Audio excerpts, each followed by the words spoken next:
नमस्कार, मैं हूं शरद द्विवेदी और बहुत स्वागत है हमारी विशेष प्रस्तुति में जिसका नाम आप सुपरिचित हैं, हे प्रभु आनंददाता।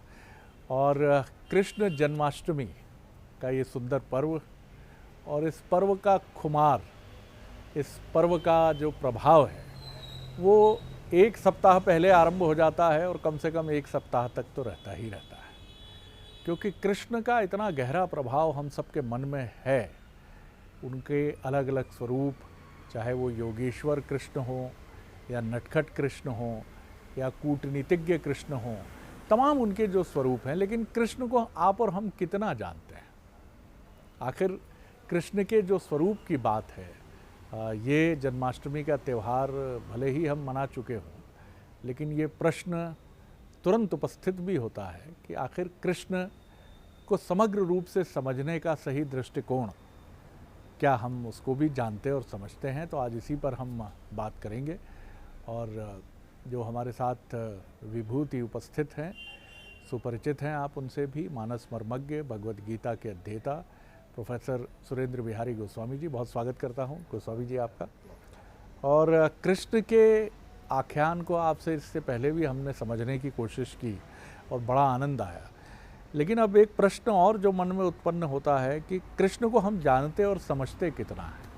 हमारी धारणाएं हैं जो चली आ रही हैं कृष्ण को लेकर, और विष्णु के अवतार हैं ये भी हम समझते हैं, लेकिन अवतार से ही अगर मैं आरंभ करूं तो कृष्ण को एक अवतारी पुरुष के रूप में मैं कैसे देखूं? विष्णु के अवतार या इसके अलावा भी कुछ अवतार की कुछ अन्य अवधारणाएं भी हैं? आपने बड़ा सुंदर प्रश्न किया है। और देखिए, चारों तरफ बोलचाल की भाषा में लोग यही कहते हैं कि आज कृष्ण की जन्माष्टमी है और जन्म शब्द का उपयोग करते हैं। ये भक्तों का लाड़ है। हाँ। भक्तों का लाड़ इसलिए है कि उनको लगता है कि परमात्मा जो है वो जन्म लेकर आ रहे हैं। अवतार क्या है और जन्म क्या है? जन्म दो तत्वों से मिलकर बनता है, जड़ तत्व और प्रकृति तत्व। मतलब प्रकृति तत्व और चेतन तत्व, दो तत्वों से मिलकर के जो है वो जन्म होता है। तो जब चेतन तत्व इस जड़ तत्व को छोड़कर जाती है तो हम जड़ तत्व को पंच तत्व में विलीन कर देते हैं। हाँ। वो प्रकृति के द्वारा निर्मित होती है, यानी ब्रह्म और प्रकृति मिलकर के एक तत्व का निर्माण करते हैं। और उन तत्वों में 24 तत्वों से बने इस शरीर में चित्त चैतन्य के रूप में चैतन्य समाहित होते हैं और हम बोलने, बात करने, घूमने फिरने लगते हैं। और जब तक वो चेतना हमारे अंतर चित्त में रहती है, हम संसार में विचरण करते हैं। जी। अवतार जो होता है वो केवल चेतन तत्व से होता है, केवल चेतन तत्व से, उसमें जड़ तत्व नहीं होता। देखिए, कृष्ण की जीवन में एक बड़ी विशेषता थी। जब कृष्ण द्वारिका में प्रवेश करते थे और एक साथ जब पदचाप गूंजती थी, कभी कोई ऐसे अवसर की परिकल्पना भी करें, भक्त अपने हृदय में उस स्वरूप को विद्यमान करके देखें कि कृष्ण चल रहे हों, उनके साथ प्रद्युम्न चल रहे हों, उनके साथ अनिरुद्ध चल रहे हों उनके पुत्र, और उनके साथ वज्रनाभ चल रहे हों उनके पुत्र। तो जब चारों एक साथ चलते थे तो चारों एक जैसे दिखाई पड़ते थे। इसलिए कि कृष्ण 125 वर्ष तक संसार में लीला करते हैं। कहीं ये उल्लेख नहीं कि कृष्ण के सफेद हो गए हों या कृष्ण वृद्ध हो गए हों, बल्कि इसका उल्लेख है कि जब सारे लोग सूर्य कुंड में सूर्य ग्रहण के अवसर पर मिलते हैं तब ब्रज से गोपिकाएं भी वहाँ आती हैं, और ब्रज की गोपिकाएं आती हैं, गोप सखा आते हैं। वहाँ वसुदेव देवकी के साथ जो है नंद बाबा और यशोदा भी पधारते हैं और सबका मिलन होता है, वहाँ समागम होता है। वो विहंगम संपूर्ण सूर्य ग्रहण की स्थिति होती है जिसमें सरोवर में स्नान करने के लिए सारे लोग एकत्रित होते हैं हस्तिनापुर के पास में जी। तब वहाँ जो गोप हैं वो कृष्ण को देखकर कहते हैं, कन्हैया हम तो वृद्ध हो गए, तुम तो वैसे ही हो किशोर, जैसे तब लगते थे वैसे अब लगते हो। हाँ। इसका उल्लेख है पुराण में जी। गोपिकाएं कृष्ण की परिक्रमा करती हैं, वृद्ध हो गई हैं, शिथिल हो गई हैं, जरा अवस्था को प्राप्त हो गई हैं, और वहीं कृष्ण से अनुमति लेती हैं कि अब हमें इस देह त्याग की अनुमति दीजिए। और वहीं वो अपना देह त्यागती हैं जिनसे गोपी चंदन बना हुआ है। अच्छा, वो पीली मिट्टी का चंदन जो है गोपिकाओं के शरीर, दिव्य शरीर की भस्मीभूत प्रक्रिया है, वो गोपी चंदन। तो कृष्ण हमेशा किशोर हैं, उनका नाम ही किशोर चंद्रजू देव है। तो वो किशोर हमेशा इसलिए है कि चेतन तत्व से बने हैं। कृष्ण को परमात्मा जब भी अवतरण लेते हैं, परमात्मा के अवतरण तो बहुत स्वरूपों में, एक पूर्ण अवतार होता है जो कृष्ण और राम हैं। ये भगवान के संपूर्ण अवतार हैं, चेतन तत्व में आए। 12 कलाओं के साथ श्री राम आया और 16 कलाओं के साथ कृष्ण आए, तो ये संपूर्ण अवतार है। तो जब परमात्मा ने संपूर्ण अवतार की, तो एक ने मर्यादा पुरुषोत्तम का स्वरूप स्थापित किया और एक ने जो है लीला चरित्र जो है यहाँ स्थापित की है। तो परमात्मा जब चेतन तत्व से संपूर्णता के साथ यहाँ आते हैं, तब उनके देह का त्याग नहीं होता, क्योंकि उनमें चेतना ही है ना, जड़ तो कुछ है ही नहीं। वो चेतन ही हैं उसमें, इसलिए उनमें कोई विकार नहीं होता। अर्थात एक ऐसी दिव्य मूर्ति जिसमें मिट्टी का एक कण ना लगा और मूर्ति हो, वही जो आपके अंतर चित्त मन मंदिर में प्रकट होते हैं परमात्मा, वही स्वरूप आप देख पाते हैं इन चर्म दृष्टियों से। बोलचाल में आप समझना चाहें कि जो भी छवि आप बनाते हैं, उस छवि को जब आप सामने देखते हैं और उसमें कहीं कोई जड़ का कण नहीं है, तो वो अवतार कहलाता है। इसलिए जब कृष्ण चंद्रजू देव ने 125 वर्षों की लीला अपनी यहाँ समाप्त की परमात्मा ने, तो लीला समाप्त करने के बाद वो एक बहाना लेते हैं। एक बहलिया तीर मारता है उनको, और तीर मारता है और उनके चरण में वो तीर लगते हैं। चरण में, ध्यान रखिए, हृदय में नहीं लगा है तीर, चरण में लगे। उस बहलिये को वो सशरीर बैकुंठ भेजते हैं। बहलिया अंगद है पिछले जन्म का, जिन्होंने ये वरदान प्राप्त किया है, तो वो उनको सशरीर स्वर्ग भेजते हैं।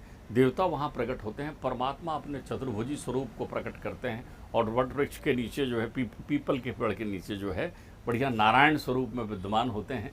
देवतागण स्तुति करते हैं और परमात्मा एक दिव्य ज्योति के रूप में विलुप्त हो जाते हैं, दिव्य ज्योति के रूप में। तो इसलिए उनकी गति पर लिखा है सूरदास ने कि परमात्मा की गति कोई देख ही नहीं पाता कि परमात्मा गए कहाँ। वो देवताओं की दृष्टि से भी उनकी गति नहीं दिखाई पड़ती। परमात्मा वहाँ से प्रत्येक चित्त में चेतन तत्व बनकर समाहित हो जाते हैं। भागवत में भागवत जी बनकर, गीता में गीता बनकर, मंदिर में मूर्त बनकर परमात्मा कण-कण में प्रकृति में समाहित हो जाते हैं जी। यही कारण है कि अवतार की कहीं भी ना आपको समाधि मिलेगी, ना वहाँ कभी लिखा रहेगा पुण्य तिथि अवतारों की नहीं होती। परमात्मा श्री राम जो हैं वो चतुर्भुज स्वरूप से प्रकट होते हैं, सरयू में आते हैं, वहाँ विद्यमान होते हैं। संपूर्ण अयोध्या, क्योंकि जितने सचराचर सृष्टि के देवता अलग अलग स्वरूप लेकर आए होते हैं, वो अपने स्वरूपों से प्रकट होते हैं और उस माध्यम से क्षीर सागर में परमात्मा प्रवेश। बहुत सुंदर बात है और मुझे लगता है कि कई जो प्रश्न आपके हमारे मन में होते हैं, उनके उत्तर हमें प्रोफेसर गोस्वामी जी के इस विश्लेषण के माध्यम से हमें प्राप्त हुए हैं। एक और जो बड़ा प्रश्न है कि एक बहुत ही अद्भुत संबंध है कृष्ण और राधा का, और इतना ही सुंदर संबंध है कि इसको आध्यात्मिक दृष्टि से देखें तो घोर आध्यात्मिक है, सूक्ष्म दृष्टि से देखें तो गहरा सूक्ष्म है, और प्रेम की जो बुनावट है दोनों के बीच में, आज भी कहा जाता है कि कृष्ण और राधा, प्रेम हो तो वैसा हो। और कृष्ण से प्रेम की परंपरा इसीलिए जो गोपियों की है, या उसके बाद भी हम देखते हैं जो मीराबाई, या आज तक हम उसको देखें, तो कृष्ण से प्रेम का जो एक संबंध है उसको समझना भी मुझे लगता है कि इस प्रसंग पर, जब हम जन्माष्टमी के आनंद में निमग्न हैं, तो हमें जानना बहुत ज़रूरी है। इस पर जरा प्रकाश आपका। आपने राधे रानी का स्मरण करके जब श्रीमद् भागवत का उपदेश परीक्षित जी कर रहे थे जी, और राधे रानी का स्मरण उनके अंतर्चित्त में आ गया, रास पंचाध्यायी में प्रवेश करते समय वो समाधिस्थ हो गए थे।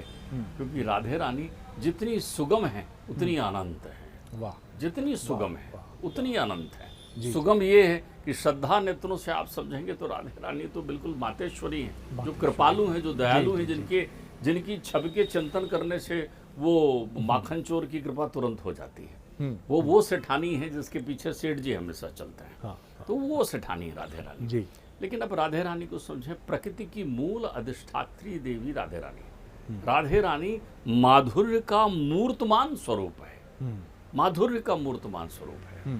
राधे रानी वो हैं जिनकी सेविकाओं में योगमाया और लक्ष्मी और सरस्वती और पार्वती विद्यमान रहती हैं। अच्छा। राधे रानी वो विराट स्वरूप है कि जिनके चिंतन मात्र से त्रिलोक ब्रह्मांड जो है वो वही आश्रय है। तृणधर ओट कहत बेदेही, तिनके के समान त्रिलोक जिनके सामने हो जाता है, वो राधे रानी है। तो राधे और कृष्ण के इस माधुर्य में एक संदेश और छुपा हुआ है जी। मीरा कृष्ण की अर्धांगिनी नहीं थी, लेकिन घर घर गाई गई, घर घर ध्यान रखिए गाए थे। शबरी राम की भक्त थी, हर घर धाई गई। देखिए प्रेम का वो स्वरूप, प्रेम न बाड़ी उपजे और प्रेम न हाट बिकाए, और राजा प्रजा जे रुचे और शीश दई ले जाए। तो प्रेम जो है निर्मल समर्पण की प्रक्रिया होती है। राधा अपनी 33 सखियों के साथ में यहाँ अवतरण लेती हैं कृष्ण से 11 महीने पहले। अब जो प्रश्न आपने किया है वो प्रश्न तो मैया ने भी कर दिया था गोलोक धाम में एक बार। ब्रह्म वैवर्त पुराण में बड़ा सुंदर प्रसंग है कृष्ण और राधा के संवाद का। राधे रानी कृष्ण से कहती हैं कि मेरा आपका क्या संबंध है प्रभु, मैं आपकी कौन। तो परमात्मा बड़ा सुंदर उत्तर देते हैं वहां पर, जिससे सारे समस्याओं की समाधान, सारे चिंतन, सारे संशय खत्म हो जाते हैं। परमात्मा कहते हैं यथा क्षीरे च धावल्यम दाहिका चा हुतासने, यथा क्षीरे चा धावल्यम दाहिका चा हुतासने, भूमेर मध्य जले भूमेर गंधे जले मध्य तथा त्वयि मम स्थिता। जी, भूमेर गंधे जले मध्य तथा त्वयि मम स्थिता, ऐसा वो कहते हैं। वो कहते हैं कि हे देवी, जैसे दूध की धवलता है, धवलता को दूध से अलग नहीं कर सकते आप। बिल्कुल ठीक है। आप किसी से कहेंगे तो आप कहेंगे मुझे दूध चाहिए, इतना पर्याप्त है। सफेद दूध चाहिए ये आप नहीं कहेंगे, ठीक है। बात है। किसी से अग्नि मांगेंगे, यथा क्षीरे च धावल्यम हुता दाहिका चा हुतासने, अग्नि, किसी से कहेंगे अग्नि लाओ, अग्नि लाओ बोलने का अर्थ ही ये है कि उसमें ताप है, उसमें जलन है, उसमें जाजुल्यमान क्षमता विद्यमान है। आप किसी से ये नहीं कहेंगे मुझे गर्म आग लाओ, है ना। भूमेर गंधे, भूमि में गंध उसकी विद्यमानता के साथ, माटी की सौंधी खुशबू आप कभी नहीं हटा, कभी अलग नहीं कर सकते, और जल से उसकी शीतलता नहीं हटा सकते आप। तो जो संबंध इनमें है वही संबंध राधा और कृष्ण। वाह वाह, बहुत सुंदर। वही संबंध तथा त्वयि मम स्थिता, यही तुम्हारी मेरी स्थिति है मैया, कि अगर मैं कहीं हूँ, कृष्ण का नाम पुकारते हैं आप, कृधातु से बना हुआ शब्द है। कृष्ण का अर्थ होता है भक्ति, अणा का अर्थ होता है दातार, और आ का अर्थ होता है मुक्ति। जो मुक्त रूपी भक्ति प्रदान करते हैं वो कृष्ण है। लेकिन कृष्ण पूरे नहीं होते जब तक श्री कृष्ण न कहो। ये श्री ही भगवती है, ये श्री ही राधा है, श्री कृष्ण। आप भागवत जी बोलने बैठते हैं तो आप कहते हैं श्रीमद् भागवत पुराण, श्रीमद् गीता पुराण। ये श्रीमद् क्या है? ये श्रीमद् ही राधा है। जहां अंतर्चित्त का शुद्ध मन अविरल अमृत की वर्षा करे, वहां राधे रानी तुरंत विद्यमान हो जाती हैं। और भक्तिवती राधे रानी के विद्यमान होने मात्र से कृष्ण जो है भक्तों के हृदय में विराजित हो जाते हैं। इसलिए कहते हैं कृष्ण कृष्ण नमस्तुभ्यं राधिका प्राण वल्लभे, और सर्व रक्षा करो कृष्ण राधिकाए नमस्तुते। आप राधा को प्रणाम करिए, वो प्राण वल्लभा है। कृष्ण की जो चेतन तत्व है, चेतना की जो चेतन तत्व है, वो राधा है। ये दृष्टि और ये आख्यान का स्वरूप मैं समझता हूँ कि कम से कम मैं तो इसको सुनकर बहुत आनंदित हुआ। और प्रणाम है ऐसी चैतन्यता की देवी राधा को, जो कृष्ण जिनके बिना पूर्ण नहीं है। जैसा बहुत सुंदर प्रोफेसर गोस्वामी ने हमें बताया कि श्री कृष्ण जब तक न कहें तो आपने कृष्ण का नाम ही संपूर्णता में नहीं लिया है। और चाहे श्रीमद् भगवत गीता की बात आप करें या श्री कृष्ण की बात करें, तो ये जो श्री है ये वही राधा है, जिनके कृष्ण के साथ अनन्य संबंधों की गाथा आज भी ये संसार अपने भीतर समेटे हुए हैं। एक और जो जिज्ञासा मन में आती है, माखन के प्रति कृष्ण की आसक्ति और माखन का और जन्माष्टमी का संबंध। लेकिन माखन की व्याख्या बड़ी शास्त्रोक्त दृष्टि से देखें तो बड़ी विचित्र है। मक्खन बनता भी जिस प्रक्रिया से है विलोड़न की, वो भी बड़ी अद्भुत प्रक्रिया है कि लगातार आप मथते रहिए, फिर उसके बाद जो निकलता है ऊपर आता है वो मक्खन है, और जो शेष रहता है वो छाछ रह जाती है। तो कृष्ण किस माखन के पीछे जो उनका प्रेम है, वो प्रेम क्यों है, और वो कौन सा माखन है जिसके पीछे जगत का सबसे कुशल चितेरा बिल्कुल आनंद में डूबा हुआ है? ऐसा है, इस पर मेरे पिताश्री एक बहुत अच्छी बात कहते थे। वही बात ब्रह्मयोगी अखंडानंद जी कहते थे, वही बात भागवत शिरोमणि डोंगरे जी कहते थे। सबसे पहले तो आप समझ लीजिए, दूध का सार है माखन। दूध का सार है माखन। जी जी जी। ठीक है। हाँ। और गन्ने का सार है खांड, शक्कर। हाँ, शक्कर। ठीक है। आप देख रहे हैं ना। जी जी जी। अब देखिए, दूध पीते समय आप कहें कि मैं माखन पी रहा हूँ या घी पी रहा हूँ तो युक्तिपूर्ण नहीं लगेगा। हाँ, युक्तिपूर्ण। एषु सर्वेषु भूतेषु गुणात्मा न प्रकाशते। वैसे ही गुणात्मा हमारी भक्ति में समाहित होती है, सन्निहित होती है। जैसे दूध में माखन छिपा होता है और जैसे गन्ने में शक्कर छिपा होता है, वैसे ही इस प्रकृति के मध्य परमात्मा अदृश्यमान रहता है, अनुभूति देता है। अनुभूति। तो जो भक्ति का सार है वो प्रेम है। भक्ति का जो सार है, जैसे दूध का सार माखन है, तो भक्ति का सार क्या है? प्रेम। प्रेम है। अब आप देखिए कितनी सुंदर व्याख्या की है। हाँ। ज्ञान रूपी दूध लीजिए। ज्ञान रूपी दूध लीजिए। हाँ। उसमें थोड़ा वैराग्य की खटाई डालिए। तो जब आप वैराग्य की खटाई ज्ञान रूपी दूध में डालेंगे तो वहाँ क्या होगा? वहाँ भक्ति रूपी दधी बन जाएगा। वहाँ भक्ति रूपी दधी का संबंध सीधा गोपिकाओं से है, भक्तमाला है। तो दधी बन जाएगा भक्ति रूपी। और भक्ति रूपी दधी जब बन जाए तो मन रूपी मथानी में एक परमात्मा के रति रस का बंधन लगा दीजिए और उससे बिलोइए खूब। मन मत करिए, आपको बिलोइए तो उससे प्रेम रूपी माखन निकलेगा। उससे ईश्वर के प्रेम रूपी माखन निकलेगा। उस माखन को हृदय रूपी मटकी में रखिए। हृदय रूपी मटकी में भर के रखिए। उसको चुराने कन्हैया आते हैं। वो चितचोर हैं। वो चितचोर हैं। वाह, ये तो अध्यात्म की भाषा हो गई जी। अब मूलतः चिंतन ये है। अब भौतिक भाषा में बात करें, सारा दधी माखन जो है वो गोपिकाएं कहाँ ले जाती थी बेचने के लिए? मथुरा ले जाती थी। अब कन्हैया तो कंस को आमंत्रित कर रहे हैं ना, लगान कर अलग दे रहे हैं नंद बाबा जा कर वहां पर। और यहाँ के दधी माखन गोपिकाएं वहां ले जा रही, ग्वाल बाल हष्ट पुष्ट कैसे होंगे? तो उन्होंने तय किया कि अब मेरी देहरी से माखन जो है वो मामा के यहाँ नहीं जाएगा। मामा के यहाँ माखन जाना बंद। फिर दूसरा, अब रामावतार जब परमात्मा ने लिया था तो रामावतार में कंदमूल फल खाते बंदर जंगलों में घूम रहे थे। मिलता था तो ठीक, नहीं मिलता था तो ठीक। कभी कभी स्वयं प्रभा की गुफा मिल जाती थी जहाँ 56 भोग खाने का अवसर मिल जाता था। तो ऐसा कुछ अवसर तो मिल ही नहीं रहा था।